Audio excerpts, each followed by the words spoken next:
सभी देश प्रेमी भाइयों को जय श्री राम। भाई अभी आपने दो वीडियोस देखे हैं जिसमें कि कुछ मुस्लिम लड़के आकर लड़कियों के अंडरवियर चुरा ले जाते हैं जो कि बाहर सूखने के लिए डाले हुए थे। अब इसका काफी मजाक बनाया गया है कि अंडरवियर चोर हैं, घटिया काम करते हैं, इस तरह की चीजें बनाई गई हैं। इस वीडियो में हम बात करने जा रहे हैं कि अंडरवियर चुराने का मकसद क्या है, लव जिहाद में तंत्र मंत्र कैसे काम करता है, काले जादू का कैसे इस्तेमाल किया जाता है और उसमें अंडरवियर चुराने की इंपॉर्टेंस क्या है। लव जिहाद पर कोई भाषण नहीं होने जा रहा है इसमें और कोई फालतू डिस्कशन नहीं, सिर्फ और सिर्फ काले जादू की लव जिहाद से जुड़ी एस्पेक्ट पर हम बात करने जा रहे हैं। तो सीधे चलते हैं हम अपने टॉपिक पर। तो लव जिहाद जैसे कि आप जानते हो कि वहां पर मोस्टली लड़कियों के खिलाफ किया जाता है, लेकिन लड़के भी इसका शिकार रहते हैं। तो अब उसके लिए क्या होता है कि तरीका ये है कि जब आप कोई भी किसी को काबू में करना चाहता है, लव जिहाद के लिए हम इसमें बात करें और चीज़ों के लिए भी काबू में किया जाता है, तो क्या होता है उसके पीछे किसी शक्ति को लगाया जाता है। अब जो लोग भूत प्रेत जादू वगैरह को नहीं मानते वो वीडियो बिल्कुल ना देखें, ये उनके लिए है ही नहीं, ये सिर्फ उनके लिए जो इस चीज़ को समझना चाहते हैं। तो किसी शक्ति को उनके पीछे लगाया जाता है, उसमें कोई भूत प्रेत भी होता है और भी बहुत सारी शक्तियाँ होती हैं, उनको भी लगाया जा सकता है। तो अब क्या होता है कि अब आपने कुछ भी पहचान की तो आपको कोई आइडेंटिफिकेशन देना है। अब आप कोई साथ में तो लेकर जाओगे, हाँ जी लो इसको ले आओ, मैं साथ इसको लगाना है, ऐसा तो है नहीं। किसी के साथ तो लेकर जा रहे हो आप जिसके ऊपर वशीकरण करना है या जादू करना है, तो उसके लिए कोई आइडेंटिफिकेशन यूज होता है।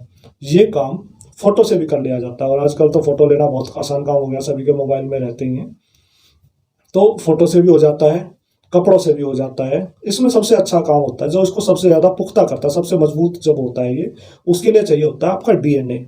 आपकी डीएनए की आइडेंटिफिकेशन उसको अगर दे दी गई तो उसके लिए अब वो आपको पूरी पृथ्वी पे से भी ढूंढ के निकाल सकते हैं वो शक्ति। तो डीएनए को देने के लिए क्या होता है, आपका बाल का टुकड़ा या आपके कपड़े जो आपने पहने हो, और सबसे ज्यादा बढ़िया इस मामले में होता है आपके अंडरगारमेंट्स यानी आपका कच्छा बनियान। वो आप इसमें सबसे तगड़ी आइडेंटिफिकेशन देते हैं क्योंकि वहां पे आपका डीएनए आता ही आता है हमेशा, क्योंकि वो आपके शरीर से जुड़े हुए कपड़े हैं। तो वो डीएनए उस शक्ति को दे दिया जाता है, उसके लिए वो पुख्ता पहचान होगी। अब उसको जाके इस आदमी को काबू में करना है दूसरे आदमी के लिए, तो उसके भी दो तरीके अपनाए जाते हैं। पहला तो इसमें यह होता है कि जो शक्ति है वो शिकार को, यानी शिकार मोस्टली लड़की होती है तो लड़की के अभी हम केस ले लेते हैं, कि वो लड़की को है ना अलग अलग जगह पे दिखाई देगा। जैसे आपने फिल्मों में देखा है ना कि लड़की जिस तरफ भी देखती है उसको जिस लड़के से प्यार करती है वही सामने दिखाई दे रहा है, कुछ इस तरह से उसको दिखाई देगा। मतलब वो जिस तरफ देख रही है कहीं बाई चांस उसको अचानक से वो शक्ति दिखाई देगी, जरा सी कुछ सेकंड्स के लिए हल्के से वो दिखाई देगी, लेकिन उसके रूप में, मतलब उस लड़के का चेहरा बनाकर जिसके लिए उसको काबू में करना है। तो लड़की को ऐसा लगेगा कि मुझे हर जगह वही दिखाई दे रहा है, तो क्या मैं उससे प्यार करने लगी हूँ। मन में एक वो चीज आ गई है। सबसे आसान ये वाला तरीका होता है, सबसे आप ये कह सकते हो कि सस्ते वाला तरीका है ये। तो मन में वो डाउट पैदा कर दिया, फिर बाकी और सब जो खेल तो नॉर्मल जो खेले जाते हैं रियल लाइफ वाले वो सब होते ही रहते हैं। दूसरा तरीका इससे आगे का क्या होता है कि वो जो शक्ति होती है वो धीरे धीरे उस लड़की के शरीर पर काबू कर लेती है और उसके अंदर से उसके दिमाग को इन्फ्लुएंस करना शुरू कर देती है। उस लड़की को आप ये कहेंगे सबसे पहला तरीका होता है कि उसकी सोचने समझने की शक्ति जो होती है उसे बिल्कुल समाप्त कर दिया जाता है, उसे ढक लिया जाता है। जो लड़की करियर बनाने में पढ़ाई में इंटरेस्टेड थी, माँ बाप के लिए अच्छा रहती थी, बिल्कुल सारी आज्ञा मानती थी या सबसे प्यार करती थी, वो सब कुछ भूल जाएगी। कोई उसी से मतलब नहीं, सिर्फ एक इंसान के पीछे लग जाएगी जिसने कि वो काले जादू की क्रिया उसके ऊपर कराई है, सिर्फ उसके पीछे लग जाती है। और आप लव जिहाद के कितने भी केसेस देख लेना, माँ बाप हाथ जोड़ जोड़ के मर जाते हैं कि एक बार हमारी लड़की से हमें बात कर लेने दो, हम अपनी बेटी से मिलना चाहते हैं, एक बार आप उसके जिसके साथ चाहे शादी कर लो, लेकिन एक बार हम लड़की से बात कर ले, हम अपनी लड़की से बात करना चाहते हैं। लेकिन लड़की माँ बाप से भी क्या, भाई बहन से, माँ बाप से, किसी से बात करने को भी तैयार नहीं होगी। बात करने की बजाय वो लड़ने लग जाएगी। बहुत सारे ऐसे केसेस आपने अखबार में भी पढ़े होंगे कि लड़की ने अपने पूरे परिवार की हत्या कर दी लव जिहाद के चक्कर में।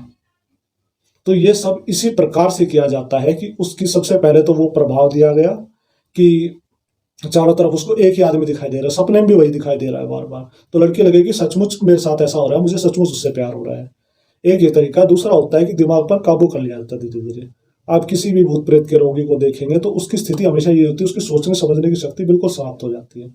अब उसके शरीर सिर्फ उसका सामने उसको दिखाई दे रहा है, लेकिन अंदर जो दूसरी शक्ति बैठी है वो उससे काम करा रही है। उससे उसके अपने शरीर का तो सत्यानाश होता ही है। लव जिहाद वाले कभी खुश नहीं रहते।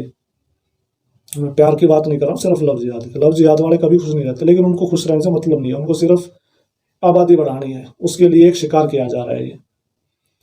तो ये मैं आपको एक समझाने की कोशिश की है बिल्कुल ब्रीफ में, बहुत छोटे कम से कम शब्दों में, कि लव जिहाद के केस में काला जादू कैसे काम करता है, और उसमें कपड़ों की जिनको चुराने के लिए इतनी मेहनत करे, सीसीटीवी में पकड़े गए हैं जो ये लोग, इसकी इंपॉर्टेंस क्या है। इससे हालांकि समझने वालों को ये भी समझ में आएगा कि किस तरह से जिहादी लोग आपके पीछे पड़े हुए हैं और आपके लिए बचना कितना इंपॉर्टेंट है। खैर, अब वो लोग सुनना चाहें, समझना चाहें, तभी आगे बात की जा सकती है। ज़्यादा बात नहीं करूंगा इस वीडियो में, सिर्फ इस टॉपिक पर जुड़ी हुई इतनी बात करूंगा। बहुत ही ब्रीफली मैंने सिर्फ आपको ऊपर ऊपर की बात समझाई और ज़्यादा कुछ नहीं। तो इससे बचने के लिए भी एक तरीका बता देता हूँ कि बचने के लिए आपके पास बहुत सारे तरीके होते हैं। सिर्फ आपके पास मज़ारों पे तो बिल्कुल नहीं जाना चाहिए। इस टॉपिक पर मैंने ये वीडियो पहले भी बनाया है। मज़ारों पर तो आप गलती से मत जाओ, छोटे फायदे के चक्कर में आप अपनी ज़िंदगी बर्बाद कर रहे हो। छोटे छोटे फायदे आपको होंगे तभी तो लोग जाते हैं वहाँ, बिना लालच के थोड़ा इंसान फंसता है। लेकिन बड़े नुकसान होते हैं, समझो इस बात को। वो आपको कई सालों बाद समझ में आती चीज़ कि नुकसान कहाँ कहाँ हो लिया। वीडियो अच्छा लगे तो लाइक कीजिए। अगर ये जानकारी आप लोगों के साथ शेयर करना चाहते हैं तो अलग अलग सोशल मीडिया पर अपनी फैमिलीज के साथ शेयर कीजिए। मैंने ऐसी भाषा रखने की कोशिश की है कि पूरे परिवार इसको देख पाए। अगर आप जानकारी देश और धर्म से जुड़ी हुई ऐसे लेना चाहते हैं तो हमारे चैनल को सब्सक्राइब कीजिए। फिर मिलते हैं दोस्तों, जय श्री राम।